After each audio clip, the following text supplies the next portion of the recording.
Thank you, Mark, and thank all of you. And first of all, thanks for the water. On behalf of the citizens of Arizona, thanks for the water.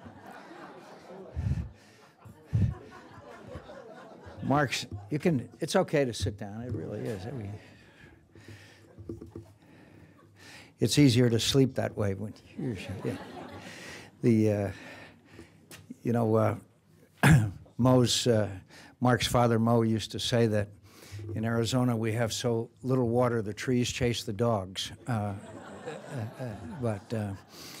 Anyway, I want to thank you for coming to visit your money. It's hard trying to do the Lord's work in the city of Satan, and we're always glad to see our constituents here. I am a great admirer of the Udall family. I'm sure that many of you know that Stuart Udall was one of the great secretaries of Interior in the history of this country for 8 years and did really some magnificent things in his tenure. The Udall family has contributed enormously.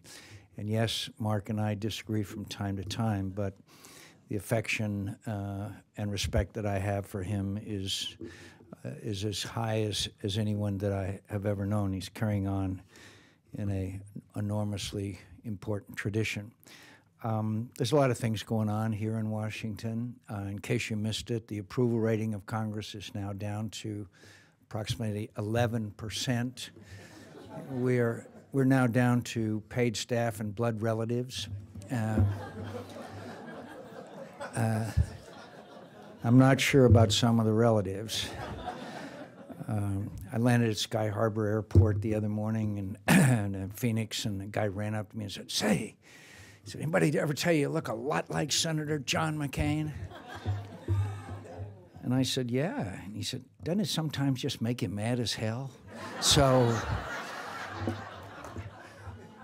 our approval rating is not as high and obviously the gridlock is there. I am happy to report to you that there is a committee in which Mark and I are both members, the Armed Services Committee. We do still work in a bipartisan fashion. Now, we have our differences, and those differences are often spirited, but we work together. We come forward with a bill that takes care of the men and women who are serving in the military, their equipment, and all of the necessities that the men and women in the armed services need. And for 51 years now, we have always reported out and passed by Congress and signed by the President of the United States a bill on national defense. And Mark is a very important and enormous important factor on the committee, even though on many occasions, I can tell you right now, he's wrong. But other than that, and I'd also like to say one other thing, and that is that when I first came to the Congress, a guy named John Tower, who was a senator from Texas, and several others encouraged me to get involved in a lot of foreign policy issues. I now feel that it's incumbent upon me to try to get newer members of the Senate involved also. And I've tried that with Mark, and we've spent a lot of time together. We've traveled together. And my friends, I know that there are not votes out of it, but we live in a very dangerous world. We live in a world that is threatened by the forces of violent extremism. We see the rise of China as a world power and all of the complications of that. We watch the economy of Europe go into the tank. We're seeing this Arab Spring, which is spreading around the world, which is a phenomena that none of us anticipated. I came last year and spoke to the citizens of Colorado, and at that time I can tell you that Ben Ali was in command, was in Tunisia, Gaddafi was in power in Libya, Mubarak was in power in Egypt. There was no real significant uprising, although it had begun in Syria. This is sweeping the world, this change. And by the way, it's mostly done by young people. It's mostly done by young people with BlackBerries and tweets and the means of social networking, which has literally changed the world.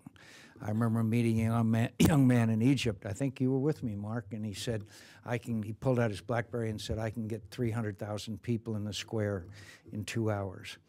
And no country is immune to it.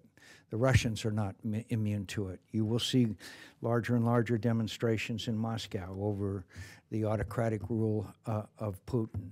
In China, there is, as you heard about this latest thing with Mr. Chen, who we got to the United States, but it's there too.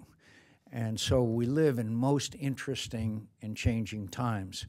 And I view Mark Udall as one of the leaders in the United States Senate as we go through these rapidly changing times. Yes, we're gridlocked. Yes, we are waiting for the election. There's a train wreck that lies ahead of us if we don't do something.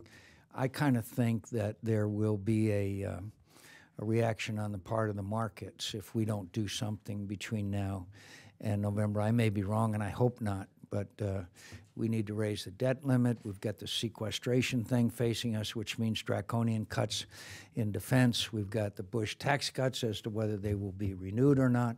No matter how you feel about any of those issues, they are looming crises that we have failed to grapple with. So it's not my proudest moment in the years that I've been in the Senate. And finally, before I respond to any questions or comments or insults that you might have, I think this dissatisfaction could possibly give rise to a third party in American politics. When I first ran for the House of Representatives right after the Spanish-American War, the independent registration was about 3 or 4% in Arizona. It's now up well over 30%, and it continues to go up. When both parties have such high disapproval, you're going to have. Now, our system is designed to not have third parties. The last time we had a significant third party effort was Ross Perot, and he happened to have about $1 billion that he could afford to invest. But I believe that unless we become more responsive and regain some of the respect and approval, then you will see that in America. So we may be living in very interesting times in our country as well. I think it was Will Rogers that said there's only one distinct criminal class in America, and that's the Congress. But I wouldn't think that was necessarily true. The other one was Will Rogers. He said, suppose you were a congressman, suppose you were an idiot, but then I repeat myself. So anyway,